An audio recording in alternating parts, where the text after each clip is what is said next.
ক্লান্ত পরিশ্রান্ত, তবে ওসবের চেয়ে রাজ্যের হতাশায় নিমজ্জিত টিম বাংলাদেশ।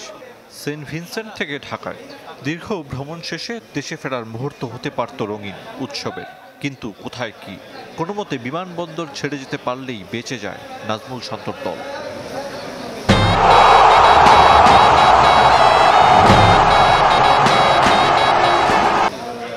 আন্তর্জাতিক ক্রিকেটে এক যুগের পথ চলায় সেমিতে আফগানিস্তান, ওদের কাছে হেরে সমালোচনার মুখে চন্দিকা হাথুরু সিংহের শিষ্যরা। বিশ্বকাপ ব্যর্থতার দায় স্বীকার করে নিয়েছে অকপটে। পজিটিভ আছে, বাট নেগেটিভের সংখ্যাটা একটু বেশি, কিন্তু আসলে সবার মধ্যে আমরাও একটু হতাশ। আমরা জেতার চেষ্টাই করেছিলাম প্রথমে 12 ওভারের মধ্যে, পরে যখন আমরা বুঝতে পারলাম 12 ওভার আসলে চেস করা পসিবল না, তখন নর্মালি ট্রাই করছিল সবাই, তাও জিততে পারিনি। বিশ্বকাপে সবচেয়ে বেশি ঢুকেছে ব্যাটাররা।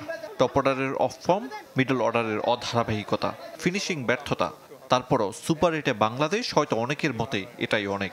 ব্যাটিং ইউনিট নিয়ে তাসকিনের ব্যাখ্যা আর কি হতে পারে। এত লম্বা কখনোই আমি ক্রিকেট খেলার পরে বাংলাদেশ টিমের হয়ে লাস্ট 10 বছর ধরে প্রায় খেলতেছি, তো কখনোই এরকম লম্বা ব্যাটিংয়ে ব্যাট টাইম দেখিনি। আশা করি এটা খুব দ্রুতই কেটে উঠবে ইনশাল্লাহ। সমর্থকদের কাঠগড়ায় সাকিব মাহমুদুল্লাহর মতো ক্রিকেটারও। দুই সিনিয়র প্রত্যাশা অনুযায়ী পারফর্ম করতে না পারায় তৈরি হয়েছে সংকট।